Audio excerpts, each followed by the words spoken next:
changed because of the pandemic and the work in India and all the things we're trying to do. Now, I want to try to update you with some slides. I was over there for about 4 months. I just got back in late September. And so let me update you and go through these slides and hopefully have some time for some questions at the end. Our work in India is working toward a full Indian work, that I can release this work to the Indian Church of Christ, and they will oversee this work in probably 2 years, I hope, at the very most, maybe even less. And that's our goal, is that we can walk away from that work, and the work will go on for hopefully hundreds of years until the Lord's come back. But our sevenfold work, as you'll see there, that we've really developed over the many years, and I'm at about year 17 now. When Cindy and I started, we thought we'd give 5 years or 7 or 8 years to foreign missions, but now we're sitting right about 17, and so as you just keep growing, God keeps having work for us to do. But we still work very hard in serving the needs of our orphans and widows. Our school that we have is a paying school, but we have about 35% of them are orphans who cannot pay, and so we take care of them. We have a lot of very poor children who come from the local neighborhood. We allow them to come into our school free of charge to help the local community. And so we're primarily very much involved with the orphans, and widows work for me in many capacities in our school, in our kitchens, at our hostels, our dormitories for the girls and for the boys. We do a lot of village evangelism, but for the last 2 years, that pretty well has been shut down because everything has been isolated. You were not allowed to go from one village to another village, and they were very strict there. Police go everywhere. Policemen up there usually don't have guns, but they have these big old cane poles, I guess your bamboo poles, and they don't mind using them on you. They wouldn't hit me, but the Indian brothers, they would hit very much if they're out of position or out of their village. So that sort of hurt us, except for what we could do with people who would drop by our services. But you just see the different works that we're involved in. The academic school, Theopolis English Medium Christian School, is the work that we're developing that will actually pay for the work to be there from now on. And it's a very strong school, very academic. Many people come there. We have Islamic, Hindu students that come. For the very first time, we have 3 Islamic students, which I think is a very good thing. It opens the door to those Islamic families that we can go and talk to them. And so we're really growing the school. Right now, we're at full capacity in the school, and we have about 65 people on a waiting list wanting to come into our school if there's a seat available.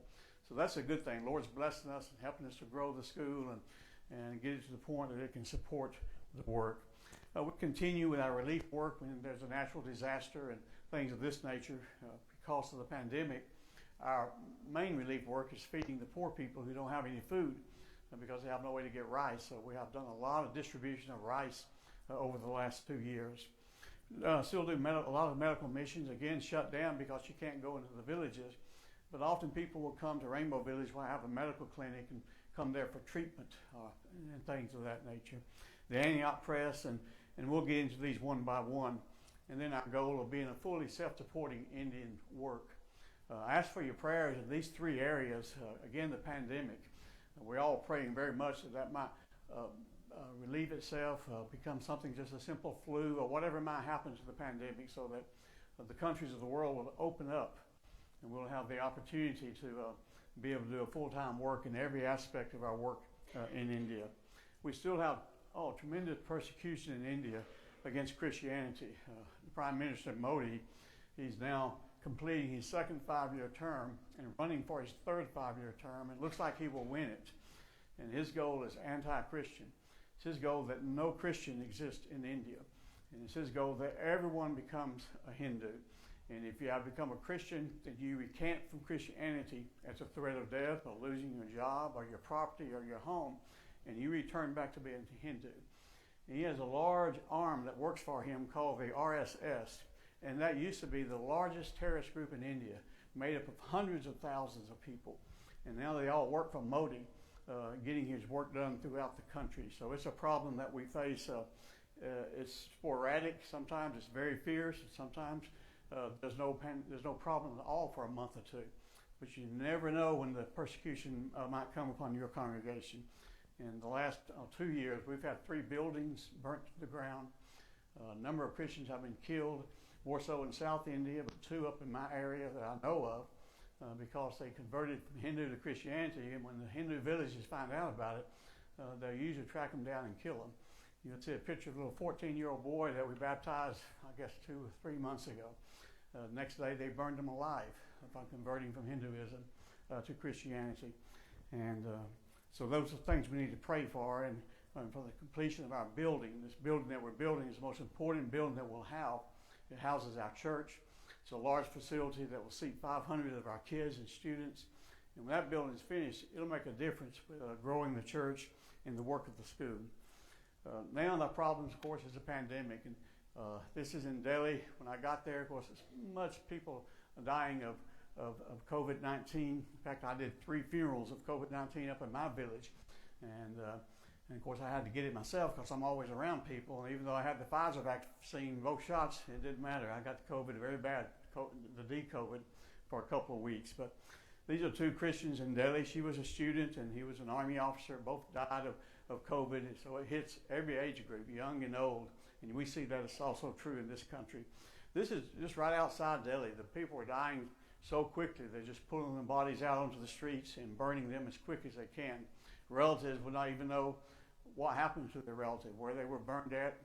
My ashes. I mean, they were having to get rid of the bodies so quickly because so many people are dying in the largest cities, and then later on it's moved through all the poorer cities.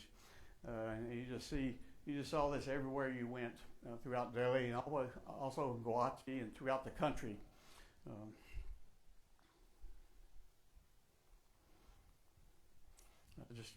Just burnings. This is just again on the main street. You can see the light pole there between that. That's on some streets, I think in Calcutta right there. Here we are burying a good man out at Rainbow Village. You see my school, part of my school in the background there, but that's John Mark who passed away, and we baptized him when he was probably 70. He came to work for us and was very faithful to us, and then COVID got him. And so we have to make his coffin. We have to dig a hole for him. We have to bury them. You bury them the same day they die because there is no embalming. The body swells pretty quickly. And so John Mark, he died at about 3 a.m. in the morning, and by 3 p.m. that afternoon, we had him in the ground. And we also buried 2 more later on the next couple of weeks, also dying of COVID that we know of. No way to test for sure there, but they had the symptoms and they died. So that's going on. There's a little boy that was baptized into Christ, not by me, but by a brother that was a member of my school, about 60 miles away from our village. And then when Indians found out about it, they just doused him with kerosene and set him on fire. The hospital there in Margarita tried to save him, but just too many burns all over his body. So, he went on. This is our school, and you see the wall around the school all being painted. Most of these are being painted by my students. We have some very good artists in our school. But let me share some pictures, and these are the kids that are supported here. Probably more than I'm going to have listed here, but I have 15 of the children that supported here, and I appreciate your support of these kids. It makes the difference. In fact, really my largest support is the money that comes in for these kids and helps us to keep them in school. But thank you for supporting these girls and boys. And I'll just quickly run through these, but without your support, these kids couldn't be in school. Most of these are orphan children. They have been with me quite a long time.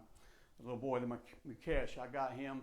His mother was dead right there on getting ready to bury her when I went into the village of Vihar and got him. And so the last thing he saw of his mother was right before she was buried. And he's been with me, I guess 10 years now, 9 years. And the only thing he knows is our work in the church and the school. Very good young man, very smart. Some of the other ones, Nungbon, he's been with me a long time. And I'm really bad at pronouncing these names. Thing, and Leland's a new one, and she's a good child. All these kids are good. You can see how they come up with their names. I'm not very sure. But thank you for supporting these girls and these boys here. We begin our day at the school with a meeting where we get around with our principal and those who work in our compound area, and we give our responsibilities. We have a devotional.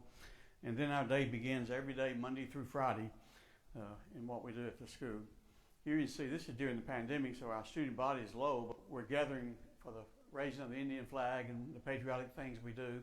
Then the announcements, then a prayer, scripture reading, and then the children go to their classes. And our school's so big, it's very hard. I can't get a single picture of it because I don't have a mountain or a big tree to climb to get a picture. Probably best to go to Google Maps and take a picture or something. But you can see some pictures of the school up on the right side there. We're building our second floor. It's fully built now and occupied, and students are in it as of August of this year. So we have on hand 220 students, I believe, if I'm correct, that's either in the school or they're day scholars. We pick them up with a bus. Our bus goes twice in the morning and twice in the evenings, and we fill the bus up. So God's blessing the school. It's going to make the difference in what we do there. There's some different pictures trying to give you the scope of the school. What you see in the far background there is the boys' hostel where the boys live and stay. The girls on the other side of the road, 300 yards up in Rainbow Village, where they live. Finishing the floor on the second floor. One of the boys made this as a project for one of the classes there, but that's probably the best picture of the school. It's made out of cardboard. Okay, so it's a big size place. We're trying to buy this bus right now. Our bus is finished, and it's very important that we buy a bus so that we can keep running the routes, pick up these day scholars. All of them are fully paying day scholars. And one of them's a banker's child. The 3 Islamic parents send their children by this bus. And so that's something we're very much trying to be able to purchase. Actually, I think the money has been raised for it. It's just me getting over there and getting to Guwahati and getting that bus. This is our lab. We just completed it and just began to have science experiments in this lab. Let you see some of the pictures of it. And Tara there, she's my science teacher. She's Hindu. We're trying our very best to convert her. She's the best teacher, one of the best teachers I've ever been around. But she's doing a science experiment. But you see how modern our science lab is and all the things that we do there. And that brings people into our school. In fact, our lab is probably the best lab within 200 miles of any school. And so it draws people in. And the most important thing that draws people in is our English language. You must speak English. If they come to our school and they can't speak English, they'll spend a whole year in English immersion. I mean, they'll study English from 8 in the morning to 3 in the afternoon. And only when they're able to pass a large competency test can they move into their regular classroom so they can learn English. And so the parents are willing for them to do a year of English and then go into class 3 or 4. And so that's important to our growth. Some of our classrooms, and you see that I basically follow the American pattern. When I was a principal here and a school teacher here for many years, we follow the same way. This is our brother Roshan. Roshan came to me when he was about 8 years old. He's fully orphan child. And he was supported by a couple in Rockmart, Georgia for many years. And but now he's my Bible teacher. His knowledge of the Bible is amazing. He's completed the World Video Bible School program that's here. And he's gone through a good bit of programs that I have there. And he controls our Bible program. He does a wonderful job. Here you see him teaching a class. Just many classes we have, of course, in the school. We're now through class 10. Probably by this time next year, we'll be through class 12. And we'll stop right there. Class 11 and class 12 is considered junior college in India. When you get through class 10, you're considered already through high school. But just having their test. And this is like class 2 here, or class 1, nursery and preschool. And again, you helped me furnish all this school. I gave a lot of money to the furnishing of this school. And the desks that we have. All the other schools, they have the long wooden benches and a wooden table and sit 10 students. It's so good that we have this. And when people come to look at our school, they're greatly impressed. And in India, like a high school class will have 100 kids sitting in one classroom with one teacher. It's impossible to learn. Okay? Just those who really want to learn will get close to the teacher's desk, and the rest of them just goof off. And my principal was a teacher in one of those schools for quite a few years. And so they very much like that we have numbers limited to 20, no more than 20 in any grade. And then, of course, no more than, say, 8 in preschool.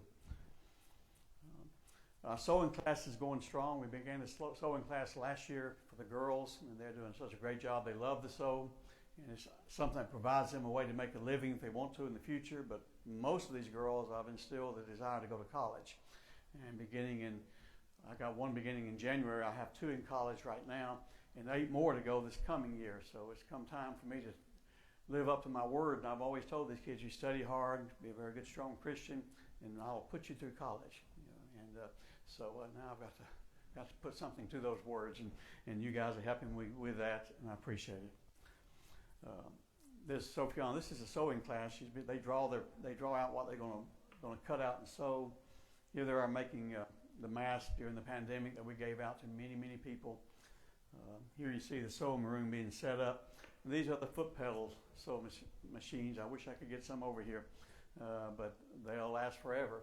And I do have one electric sewing machine, and we may move to electric sewing machines. I'm actually collecting quilting materials now to ship over there. I think I've received about 6 sewing machines that I'll ship over, and those are electric, and that might be helpful, but you really can't beat that sewing machine right there. And different classes going on here, and three of our little blind girls here. We have 12 blind students in the school, and they've been with me a long time. The 2 on the right was brought to me. They were found in a trash dump in the city of Patna, the capital of Bihar. And someone heard them crying and got them and took them to a Catholic place there in Bihar, and they contacted me and asked would I have them. And this has been probably 5 years ago, and they've been with me ever since. This is our hostel for boys, where the boys stay, and it's a very good place. It holds about 140 boys we can put in this dormitory. You can see some pictures of it. This is our staff. The young man holding the baby, he's my administrator. He's been with me for years. I paid his way through college. The church paid his way through college a long time ago. That's his wife next to them. I did their marriage, I guess 3 years ago. They wanted a Christian marriage and a Hindu marriage. So we did both of them. By Hindu, I mean they wanted to have the traditional lisu outfits. We did that, and they went and changed into a long white wedding gown, and we did the Christian marriage. But they're so good in our work. She's very proficient in English, and she runs our English immersion program. Here's some of the boys at the hostel, not all of them, about half of them there, I guess. There. Devo going on with the boys. We have Devo every night, boys and girls place. And the boys rotate teaching and preaching, and so we have very much of a devotional going on. Here's a small boys hostel where we have boys, I think 10 and under stay here. We have 2 people in there to monitor them and be with them. And that can hold probably 40 with more beds put in there as we need it. Here's some of the smaller boys. Someone here made pajama bottoms in America, and we sent them over for them to wear.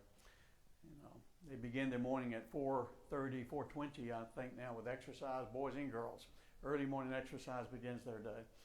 Their day starts at about 4:20 and ends at about 8 o'clock for the smaller kids and 9 o'clock for the older kids.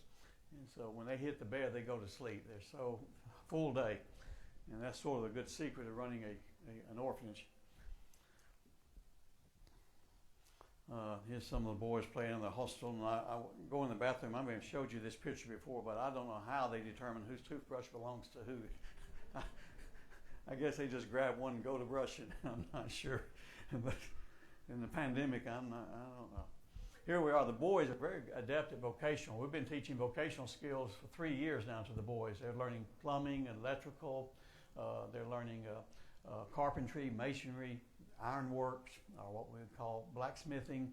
And so as they leave our school, they're able to go out and get a job and be able to support their family in the future. And that's very important for the orphan children or the destitute kids who have no land ownership or something. And so they're really good at learning these skills. And we give them a certificate. It's an approved vocational certificate. I showed you this picture, I think, last time. These are 2 little boys brought to me. Their father had been beaten to death in the village for having supposedly drugs on him. We don't know whether that was true or not. And so they really, the boys and their mother had to watch that man be beaten to death. And then the wife they forced to become a village prostitute. The 2 boys they send to me. And this is their first day. They're scared to death. Their whole life has been shattered. But if you see them now, they're very happy. They're growing in size and health and very much part of the school and a part of our work.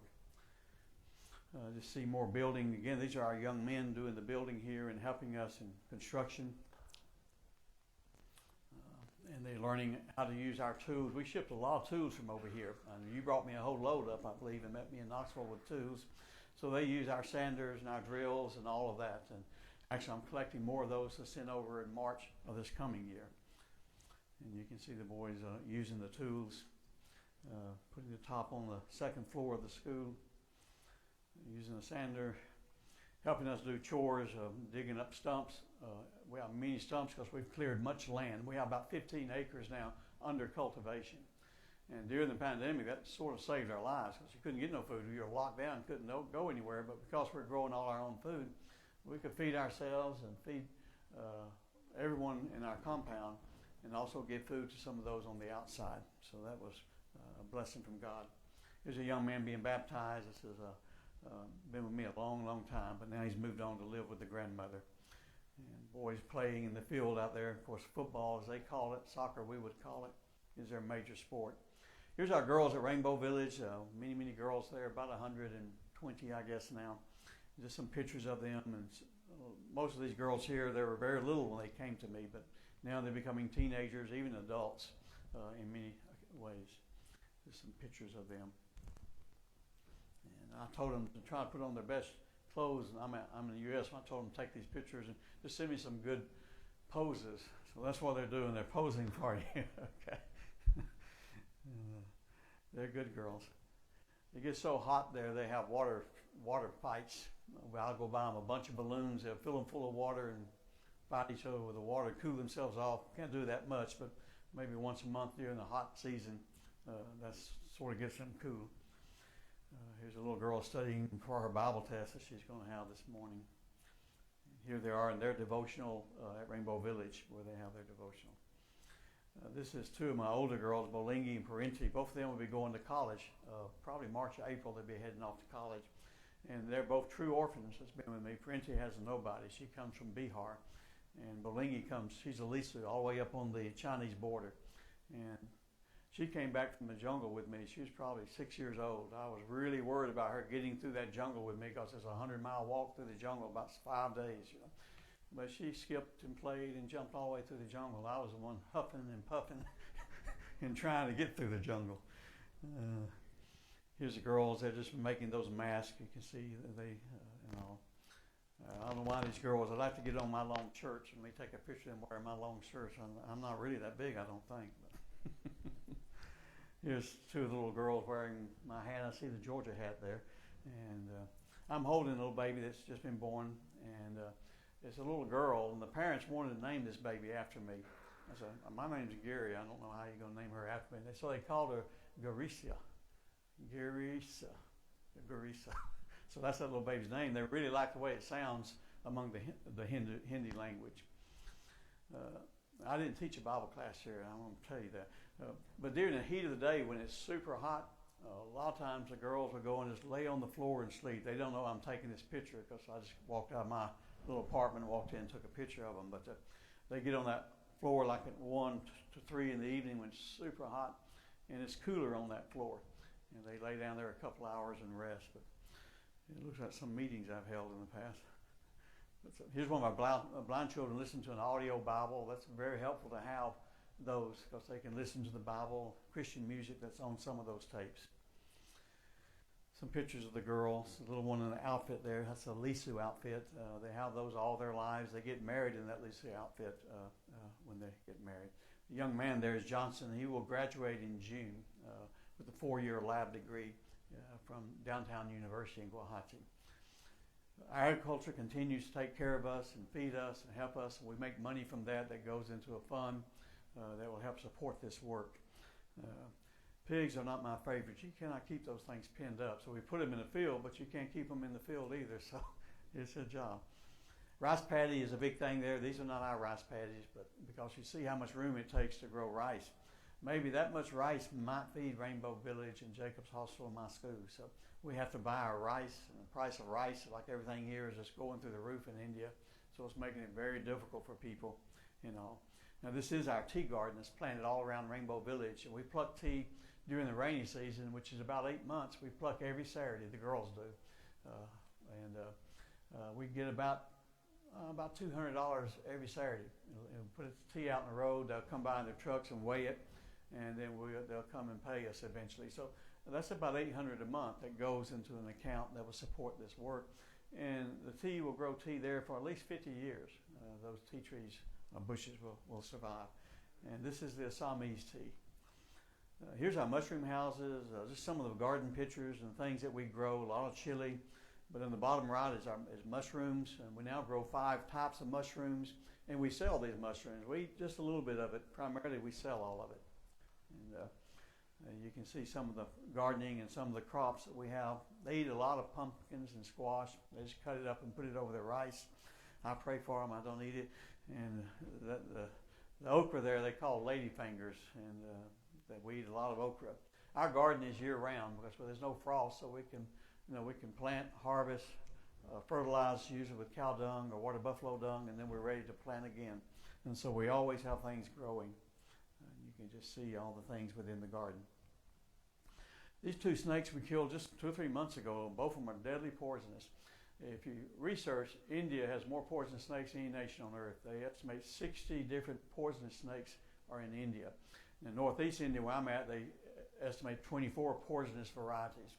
And in all of India, they have only one anti-venom. I don't know which snake that anti-venom is for, or whether it was good for more than one snake or not, but these two are very poisonous snakes. This one we killed in the garden. This one had just come up on the girls' hostel porch and was getting ready to go under the door into the girls' hostel because there's about that much room and that snake could get under it. If it had gotten in there and gotten in the bed of one of those girls, we'd have lost a child. And so this year has been very bad for snakes. And I don't know why, maybe lack of rain in some places, but we have to kill a lot of snakes over there.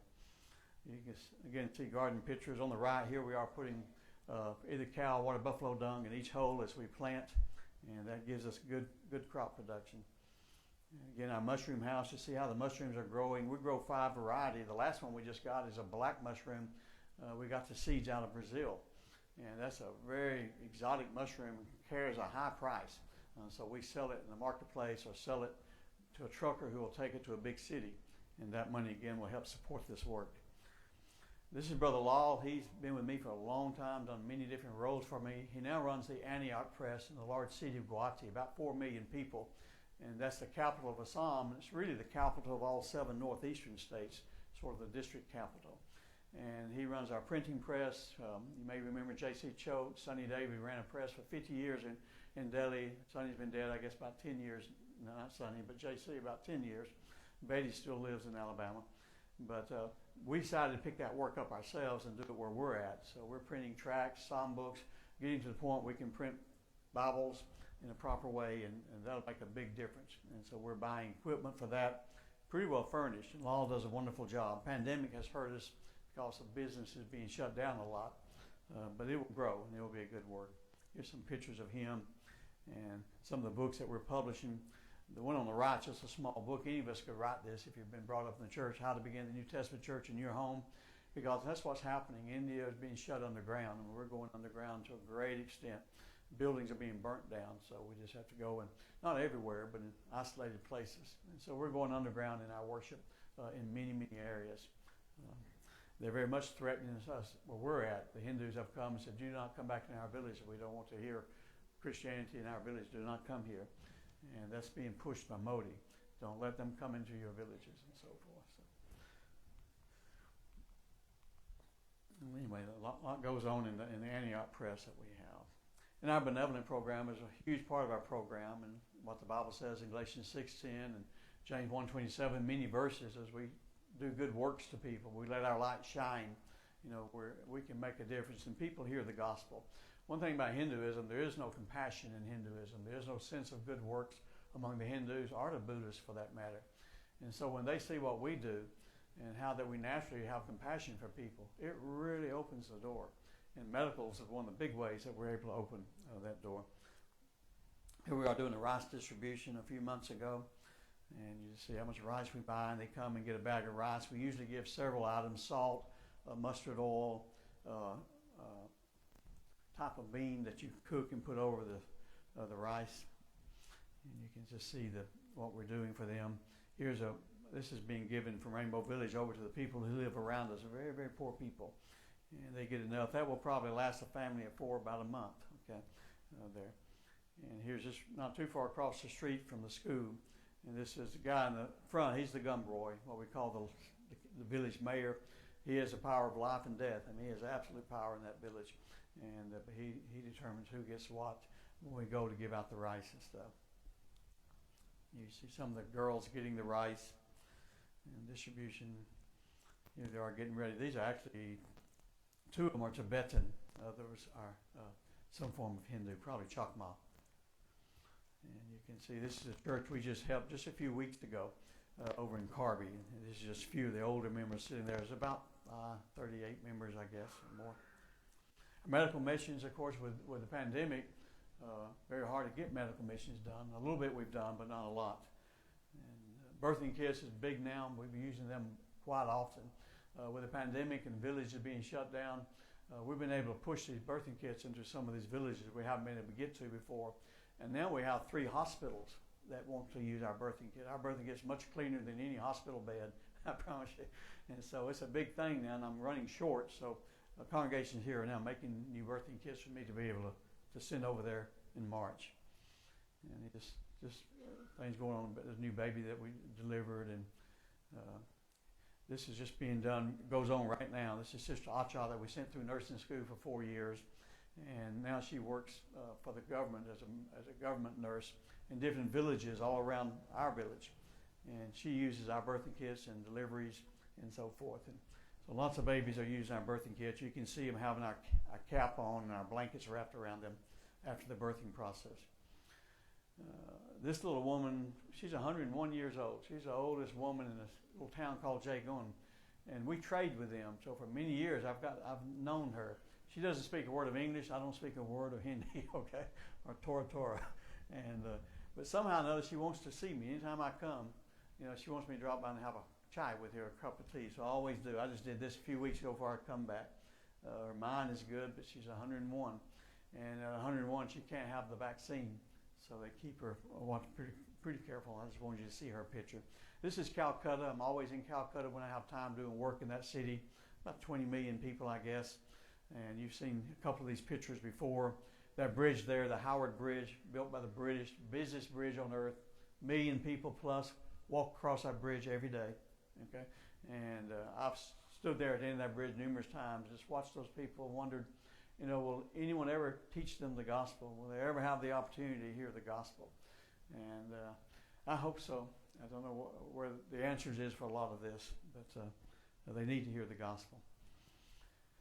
This is just pictures in the streets of Calcutta. They still have the old carriage. They pull you in behind. Most of them have auto rickshaws now, but in Calcutta, in the small, narrow streets, they still have the pull carts. Those people make a living. Guy on the right there in the bottom, that's where he lives. He lives on the street. He sleeps on the bag that during the day he will gather trash in, metal, paper, cardboard, broken glass, aluminum, anything you can find in scraps, and can dig through the trash bins, and then you can take it to a, quote, recycling center, sell enough, hopefully get a bowl of rice or something that day. Then he lays that bag down somewhere on the street. Most beggars have a certain place that they want to sleep at. And then it all begins all over the next day. And one day he'll probably die right there on that street. And we're not talking about one, we're talking about up to 2 million on the streets of Calcutta. And this is a horror river there, the Googly River, that flows out of the Ganges. So this is holy water. And that's where the poor people, like I say, the 2 million live on the streets. That's where most of them have to go and bathe at some point or another. And so it's a poor city. Here's 4 of my girls. I'm taking them from medical 5 or 6 months ago down in the city in Calcutta. And so here they are. First time I haven't been on an airplane, first time traveling. And so 2 of them needed ear surgeries, and one of them needed to see a gynecologist, and the other one had a stomach problem. And here you can see people living on the street. You see how that they just put whatever they can together somewhere on the street, and that's their home. It's made up of plastic and things they've gathered and pieces of tin. And you see probably grandmother, mother, kids, grandkids. That's where they live, and they have lived for generations, on the streets like that. And I don't know what happened during the pandemic when they ran them all off the street. I'm not sure what happened to them, where they went. And these girls I took with me, after we got through the medicals, I said, well, before we go, let's do something for the poor people. And so we went and bought a bunch of stuff at a store and put it in the back of a taxi's trunk. And we went into the poor section and opened the trunk, and here the girls are handing out things to the poor kids and to the mothers, some drinks, some food, even some balls for the kids to play with. And I'm just trying to tell these girls what's important in life is what you give, not what you get. And when I got back, I asked them in the devotion, I said, girls, what did you enjoy most about the trip to Calcutta? Without hesitation, they said helping the poor people. So that's a good lesson to learn. You see them handing things out of the trunk. That's Shunabo here. And talk about the Meow Road Church of Christ, which is a church we started where we all worship. All our kids come to, probably about 40 adults and about, 200-something children, okay? And you see how crowded we are. We're meeting in the Rainbow Village, which is the biggest building we have right there in our dining hall. But some of them are outside, and we have no place for us to meet. And our classes are done outside because there's no classrooms for the kids to meet in. So one of them is using my medical room over there for a classroom. And they just meet outside and so forth. So one of the great reasons we need to build this building that we're building, so we have a place to worship and also a place that all the kids can meet. And we can do all the things that a school can do. We can have a theater, a stage for preaching, for acting, for the things that the high school students are involved in. And so that's what we're building now. And here's the building we want to build. It's, I guess it's probably about half paid for. It won't be finished for about another 14 months. So I've got a good bit of time to try to raise the money up for it. But that's my last building. Upper right-hand side is a religious library we'll have in there full of books that people can come in and study. There's a baptistry in the far back. I guess the first baptistry ever built in that part of India. And so that's something we're really trying our very best to raise the money for. And you can see the buildings beginning the process there and coming up. Large building. I think it's 220 feet by 180 feet, something like that. You know. And so our preaching continues. This is one of the little buildings we built a few months ago, and here's my brother Simpson doing the preaching there. This is about 20 kilometers away from my work, and that's congregation's been there probably 15 years now, maybe 60 members, so doing pretty good. Here's one of our preachers at our school who also teaches in our Bible class. He's talking to these two Buddhists. In fact, this guy here is my security guy, and they were baptized the next day, and we studied with them quite a bit, and now they're members of the church. You know, here I'm preaching some people who've been brought in, and I'm studying with them. And here we are going out. This is a few weeks old. We go out every Sunday on evangelism now that pandemic is sort of opening up doors. And you just go outside, walk across the street, you're just walking into the jungles. Okay, and this is Brother Anand. He's one of my preachers and Bible school teachers, also the warden over the boys' hostel. And we go, these are Chocmaw houses. These are very poor people who live in these bamboo straw huts. And there's hundreds and hundreds of them all through there. And we try to evangelize them one by one. Here we're at this one right here, and you look at these poor children there. You know, look at her feet, you know, no shoes or anything. And what you see in the background is not electric light. That's the sun shining through all the tears and anything in the house, you know. And that's about the best they have in that part of the world. And a lot of these kids are with us now. You know, we take care of them, we educate them, and we teach them about Christ. And through them we can reach their parents. You know, here baptizing here very recently. This is probably the man I just showed you, him and his wife. Some of our kids being baptized, say kids, these are young people, teenagers. NG on the far left in the white shirt, he's my vice chairman of the foundation that we've set up and so forth. So I hope that we'll understand the great need we have to teach these children, because I really think evangelism for us comes through our kids to a great extent. These kids will be with us. They'll learn the Bible. They're all baptized. We have about 80-something baptized now over the years, and then they will do that. So our children are very thankful to each of you for what you do. They really are in what we're doing. So, thank you. I think I ended that just right, didn't I? Any questions? Comments? Okay. Thank you very, very much. Yes.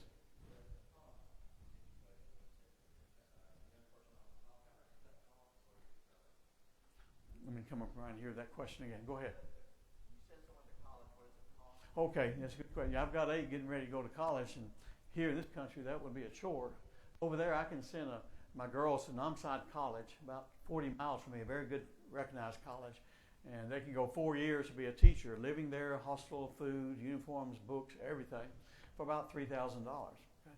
So you can imagine here trying to become a teacher, it only costs you $3,000. And that's true of teaching, that's true of nursing, many things you can get for that price. But $3,000 is a lot of money in India.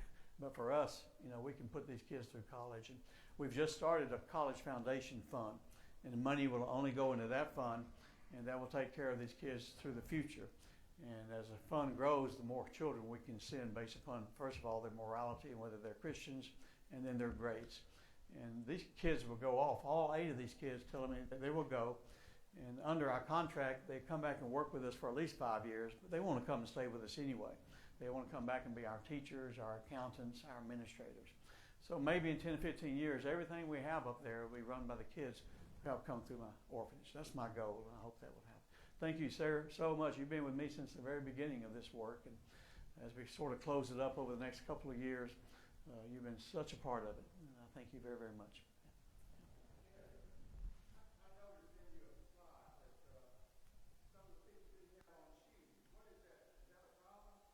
Oh yeah, a lot of them don't have shoes over there at all. Of course, it's a warm season place, but they need shoes. No, no. A lot of them don't have shoes. Out in the villages in Chocmaw, there's no shoes. My kids, they come in, they get shoes, school shoes or flip-flops if we send them over there. You can buy them in marketplaces there, but the poorest people don't have shoes. Their feet, their feet is just like as hard as they can be. They don't feel anything on those feet. But that's a good question. Mm-hmm. Oh yeah, that little house I was in, that's Chocmaw House. Oh yeah, I have several Chocmaw working for me. Probably 20 kids of Chocmaw in our school now. No, all that has changed. We're able to get them now. Yeah, this good brother went with me across the river, worked among some very poor and I think you have supporting a Chocmaw child. I think one of those children. Okay. Thank you. Oh, in the back there are some newsletters, and if you're interested in helping to support one of my children, I'll continue that for 2 or 3 years, even after I no longer am going there, because they'll need a little bit of money until they make that full transition. So if you'd like to support one of those children, there's pictures there and directions, and also a sign up if you'd like to get my newsletter. Okay. Again, thank you for all your support and all that you do. Cindy and I always like to come home to our home congregation here at Oak Hill.